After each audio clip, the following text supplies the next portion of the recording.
सोचिए कैसा हो अगर आपके पास अपना एक देश हो, अपना खुद का तय किया हुआ बॉर्डर हो, अपनी सेना हो, अपनी करेंसी और अपना अलग संविधान हो और आप उस देश के शासक हो। हैरान मत होइए, स्वामी नित्यानंद के कैलासा की तरह दुनिया में कई ऐसे देश हैं जिन्हें देश होने की मान्यता तो नहीं है, लेकिन इनका अपना बॉर्डर है, अपनी सेना है, अपना बजट है, अपना अलग कानून है और वे किसी देश की नहीं सुनते। दुनिया भर में ऐसे स्वघोषित माइक्रोनेशन की संख्या दर्जनों में है। दरअसल भारत से भगोड़े स्वामी नित्यानंद ने अपना अलग देश बनाने का दावा किया था। इस देश का नाम कैलासा है। इसे दक्षिण अमेरिका के इक्वाडोर में बसाया गया। यहाँ उसने जमीन खरीदी और इसे अपना देश घोषित कर दिया। भारत से इस देश की दूरी तकरीबन 17 से 18,000 किलोमीटर दूर है। कैलासा की तरह कई और आजाद स्वयंभू देश भी हैं जो देश होने का दावा तो करते हैं लेकिन उन्हें मान्यता नहीं है। ऐसे देश माइक्रोनेशन कहे जाते हैं। माइक्रोनेशन में सबसे अनोखी कहानी है रिपब्लिक ऑफ मोलोसिया की। इस माइक्रोनेशन की सीमा में कुल 34 जीव रहते हैं। इनमें से 30 इंसान, 4 कुत्ते। इसकी कुल सीमा 2.28 एकड़ जमीन से बनी है। यह अमेरिका में नेवादा के पास स्थित है। यहाँ का तानाशाह केविन बाग है। इस शख्स ने अपना खुद का देश बना लिया। वो आधिकारिक प्रशासन को जो टैक्स देता है उसे विदेशी मदद का नाम देता है। नेवादा की डेवलेन वैली में स्थित इस माइक्रोनेशन की अलग करेंसी भी है जिसका नाम वालोरा है। सिस्टम को चलाने के लिए बैंक ऑफ मोलोसिया चिप वाले सिक्के और प्रिंटेड नोट भी है। स्वयंभू देश में कुत्तों को नागरिकता मिलती है।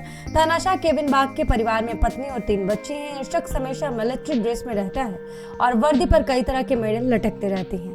दर्जनों सैन्य टाइटल्स इस शख्स ने खुद को दे रखा है। यह शख्स खुद को आजाद देश का शासक मानता है। वहाँ घूमने आने वाले सैलानियों का स्वागत खुद बॉर्डर पर खड़े रहकर करता है। 1990 के दशक में रिपब्लिक ऑफ मोलोसिया ने ईस्ट जर्मनी के खिलाफ युद्ध का ऐलान भी कर दिया था। 2006 में रिपब्लिक ऑफ मोलोसिया का युद्ध हो गया और एक और माइक्रोनेशंस के साथ, जिसमें केविन बाग को जीत हासिल हुई और सजा के रूप में वहां के शासक को अगले 6 महीने के लिए हर माह एक वालोरा की पेनाल्टी देनी थी। 2010 में एक और माइक्रोनेशन के साथ इस छोटे से देश की जंग हुई। रिपब्लिक ऑफ मोलोसिया 2 बार अपना राष्ट्रगान बदल चुका है। इसका झंडा ब्लू, सफेद और हरे रंग के तिरंगे डिजाइन में है। सीलैंड, नॉर्थ सीलैंड के तट से सटा सीलैंड एक ऐसा ही माइक्रोनेशन है जो 2 विशालकाय पिलर्स पर टिका हुआ। दूसरे विश्व युद्ध के दौरान ये एक एंटी एयरक्राफ्ट प्लेटफॉर्म के रूप में तैयार हुआ। इंटरनेशनल सी एरिया में होने के कारण ब्रिटिश नेवी ने 1966 में इस जगह को खाली कर दिया, तो बाद में एक पूर्व सैनिक और एक पायरेट द्वारा यहाँ बसावट कर ली गई और अलग देश ही घोषित कर दिया गया। इसका इलाका समुद्र तट से 12 किलोमीटर दूर स्थित है और फेरी और नावों के जरिए एक दूसरे से जुड़े कई प्लेटफॉर्म इस स्वयंभू देश का निर्माण करते हैं। आज यहाँ 27 लोग रहते हैं, लेकिन 1970 के आसपास यहाँ की आबादी एक बार 70 तक पहुँच गई थी। ये रियासत केवल 2 टेनिस कोर्ट के बराबर आकार की होगी।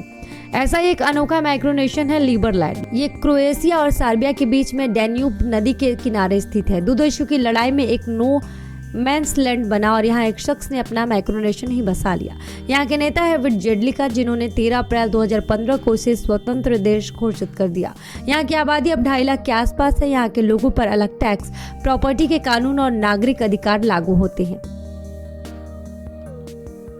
ऐसी ही कुछ कहानी है लिथुआनिया की राजधानी विलियंस के पास स्थित 7,000 की आबादी वाले इलाके की, जो अब रिपब्लिक ऑफ यूजुप्स के नाम से जाना जाता है। 1997 में अप्रैल फूल्स डे के दिन यहाँ लोगों ने मजाक में अलग देश का ऐलान किया। आज यहाँ का अपना पॉलिटिकल सिस्टम है, अलग करेंसी है, अलग संविधान है और 12 सैनिकों की अपनी सेना भी है।